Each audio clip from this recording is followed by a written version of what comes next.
আপনারা জানেন যে সামনে আমাদের পবিত্র ঈদ। তো ঈদ উপলক্ষে আমরা 3 পর্বের নিরাপত্তা ব্যবস্থা গ্রহণ করেছি। ঈদ পূর্ব, ঈদের দিন এবং ঈদ পরবর্তী। তো ঈদ পূর্ব আমাদের কার্যক্রম আপনার রমজান মাস থেকেই শুরু হয়েছে। আমরা এই সময় যাতে চুরি, ডাকাতি, ছিনতাই এই ধরনের অপরাধগুলি যাতে ঘটতে না পারে সেই জন্য আমরা টহল, আমাদের গোয়েন্দা তৎপরতা এবং অন্যান্য আইন শৃঙ্খলা রক্ষাকারী বাহিনীর সাথে সমন্বয় রেখে আমরা এই নিরাপত্তামূলক ব্যবস্থাগুলি আমরা করে যাচ্ছি।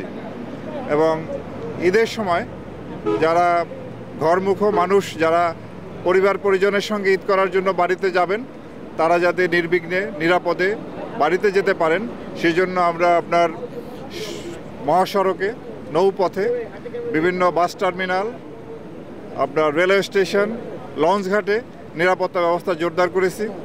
এছাড়াও ঢাকাসহ সকল মেট্রোপলিটন এলাকা এবং অন্যান্য জেলা শহর হতে উপজেলা পর্যায়েও আমাদের এই টহল তৎপরতা অব্যাহত আছে, যাতে আমরা মানুষ যাতে এবার নির্বিঘ্নে নিরাপদে ঈদ করতে পারে সেজন্য আমরা কাজ করে যাচ্ছি। আপনারা জানেন যে এই সময় কিছুটা ছিনতাই, চাঁদাবাজি, মলম পার্টি, অজ্ঞান পার্টি এদের তৎপরতা বৃদ্ধি পায়। এরা যাতে কোনো রকম তাদের অপতৎপরতা চালাতে না পারে সেজন্য আমরা সচেষ্ট আছি। এছাড়া আপনার ঈদের দিনে আমাদের জাতীয় ঈদগাহ সহ সারা বাংলাদেশে যত বড় বড় ঈদের জামাত হয় সেখানেও আমাদের নিরাপত্তা ব্যবস্থা জোরদার থাকবে। পাশাপাশি ঈদের দিন থেকে শুরু করে তারপরে বন্ধের দিনগুলিতে বিনোদন কেন্দ্রগুলিতে আমাদের লোকজন যান, সেখানে অনেক ভিড় হয়।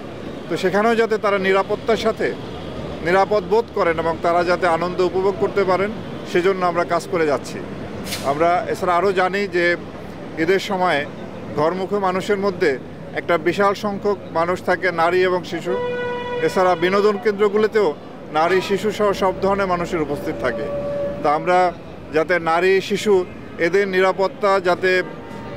নিরাপত্তা থাকে এবং এরা যাতে স্বচ্ছন্দে তাদের যাত্রাপথে এবং তাদের যে ভ্রমণ পথে এবং আপনার বিনোদন কেন্দ্রগুলিতে যারা স্বচ্ছন্দে চলাফেরা করতে পারে সেদিকেও আমাদের নজর থাকবে। এবং আমরা আশা করব যে সবাই মিলে একটা চমৎকার ঈদ যাতে এবার আমাদের হয় এবং নির্বিঘ্নে যাতে ঈদটি সম্পন্ন হয়। এবং ঈদের পরে যখন ঘরমুখো মানুষ বাড়িতে ফিরবেন তাদের নিরাপত্তার জন্য একই রকম ব্যবস্থা থাকবে। এছাড়াও ঈদের সময় যারা বাড়িঘর ফাঁকা রেখে দেশের বাড়িতে চলে যাবেন তাদের এই বাড়িঘরে, ফাঁকা রাখা বাড়িঘরে যাতে চুরি টুরি না হয় সেদিকেও আমরা সজাগ দৃষ্টি রাখব। আমরা সর্বোপরি মানুষের নিরাপত্তা, তাদের নিজের ব্যক্তির যানবাহনের নিরাপত্তা, সম্পদের নিরাপত্তা যাতে বজায় রাখে এই পবিত্র ঈদে সেজন্য আমরা অন্যান্য আইন শৃঙ্খলা রক্ষাকারী বাহিনীর সাথে সমন্বয় রেখে কাজ করে যাচ্ছি। ইনশাল্লাহ আমাদের প্রচেষ্টা, আপনাদের সহযোগিতা সব মিলে এবার একটি চমৎকার ঈদ অনুষ্ঠিত হবে। এবং আমি আপনাদেরকে ধন্যবাদ জানাই এবং সবাইকে ঈদ মোবারক। ধন্যবাদ। আমাদের এই তৎপরতা তো জানেন যে আইন শৃঙ্খলা রক্ষার দায়িত্বে এটা একটা নেভার এন্ডিং কাজ, কোনো শেষ নাই এর।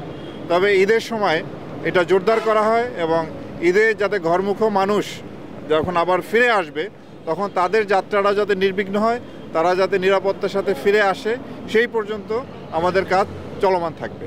আচ্ছা, এখন পর্যন্ত কতজনকে আপনাদের এই তল্লাশির মাধ্যমে ধরা হয়েছে বা আটক করা হয়েছে?